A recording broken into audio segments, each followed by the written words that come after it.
ہم ان ہستیوں کے بارے میں جب بات کریں اور ان کے فضائل جو سرکار دو جہاں کے قولی اور فعلی انداز سے نقل ہوئے ہیں، حضرت نے قول کچھ فرمایا ان کے بارے میں یا کچھ عمل کر کے دکھایا، تو وہ ہستیاں ہیں کہ جو وما ینطق عن الہویٰ ان ہوا الا وحی یوحیٰ، وہ ہستیاں ہیں کہ جن کا اور ما رمیت اذ رمیت ولکن اللہ رمی، یعنی ان کا قول بھی اور ان کا فعل بھی وحی الہی کے پابند ہے. یعنی یہ جو کرتے ہیں گویا اللہ کہہ رہا ہے میں نے کیا ہے، یہ ان کی بیعت گویا اللہ کی بیعت ہے، ان کے ہاتھ پہ کوئی ہاتھ رکھ رہا ہے گویا ید اللہ پر بیعت ہو رہی ہے. تو حضرت کا کم سنی میں حسن حسین علیہم السلام کی کم سنی میں یہ فرمانا ہما امامان قاما و قعدا.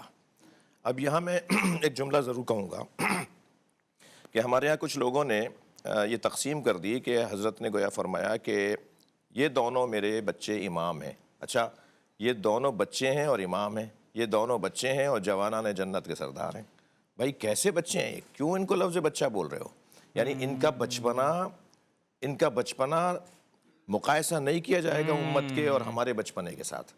وہ جو اچھا بچپنے میں بات کرنا، سرکار کی آغوش میں تشریف فرمائیں اور ایک مرتبہ آسمانوں کی طرف دیکھ رہے ہیں، تو ایک صحابی محترم نے کہا کہ اے فرزند رسول اپنے نانا کی بات سنو.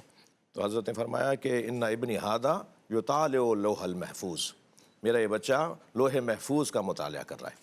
یہ اچھا، میں پہلے ایک پروگرام میں ہم نے یہ بات کی تھی، آج پھر اس کی تکرار کروں گا کہ حضرت مفتی محمد حنیف قریشی صاحب، گیلانی صاحب، مفتی صاحب، ہمارے زین بھائی، ہم سب کا اپنا اپنا ایک منہج ہے، ایک طریقہ کار ہے، ہمارے مصادر ہیں، ہمارے منابع ہیں، ہمارے کچھ اصول ہیں، حدیث اور روایات ہیں.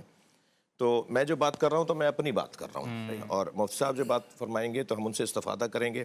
جو بات ہمارے لینے کی ہوگی ہم لیں گے، جو بات مثلاً ایسی ہوگی کہ وہ مخصوص ہوگی ان کے نظریے کے ساتھ تو اس کا بھی احترام کریں گے. سرکار فرما رہے ہیں کہ یہ دونوں میرے بچے امام ہیں. قاما یہ تثنیہ کا صیغہ ہے، قعدہ تثنیہ کا لفظ ہے، یعنی یہ دونوں کھڑے ہوں یا دونوں بیٹھے ہوں. بہت خوب. اب یہ تقسیم کرنا کہ ایک کھڑا ہو اور ایک بیٹھا ہو، تو اس سے ہی تعبیر لی جاتی ہے، اس سے یہ تفسیر کی جاتی ہے، تشریح کی جاتی ہے کہ ایک کے مزاج میں صلح ہے اور ایک کے مزاج میں جنگ ہے.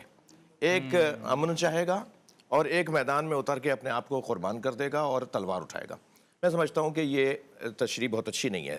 دونوں کھڑے ہوں، قعدہ قاما، اور دونوں بیٹھے ہوں، دونوں کے مزاج میں یہ اور وہ نہیں. یہ پابند مشیت لوگ ہیں، یہ اپنے نانا کو دیکھتے ہیں وہ کیا چاہتے ہیں، یہ اپنے نانا کے اللہ کو دیکھتے ہیں کہ وہ کیا چاہتا ہے. لہٰذا امام حسن کے مزاج میں صلح بھی ہے اور مختلف بابا کی جنگوں میں سپہ سالار لشکر امیر المومنین بھی رہے امام حسن مجتبیٰ. لہٰذا جہاں جنگ کی اور جہاد کی ضرورت ہوگی وہاں جہاد کریں گے، اور جہاں صلح کی جگہ ہوگی وہاں صلح کریں گے. اور جہاں مثلاً امام حسین کے ہاں 10 سال تک اپنے بھائی کی اس تحریر کے مطابق آپ نے امن رہنے دیا، اور یعنی آپ باہر نہیں نکلے، آپ نے اپنا وطن ترک نہیں کیا. اور پھر اس کے بعد جو مراحل آئے اور کربلا کا واقعہ پیش آیا. تو پہلے تو یہ دونوں ہستیوں کے بارے میں یہ ذہن میں رہے کہ یہ نبی کے وہ شہزادے ہیں، یہ وہ سبط اکبر ہیں جن سے نبی کی نسل چلی ہے، جو نبی کی آل کے پہلی اولاد اور نبی کی نسل کی پہلا سبب اس دنیا میں آنے کا. بلکہ اگر میں کہوں کہ یہ سورہ مبارکہ کوثر کی تفسیر ہیں امام حسن مجتبیٰ، اس لیے کہ نبی کو بشارت اللہ نے دی کہ ان شانئک ھو الابتر، جان لو کہ جو تمہیں تشنیع کر رہا ہے نا، جو کہہ رہا ہے ابن وائل کے جس کے 10 بیٹے تھے اور کہا جی ان کے تو کوئی اولاد ہی نہیں ہے، تو حضرت نے اللہ نے جواب دیا کہ جو تمہیں تانا دینے والا ہے وہی بے نام و نشان رہے گا. آج کہاں ہے نام و نشان ان لوگوں کا جو نبی کو اذیتیں پہنچاتے تھے.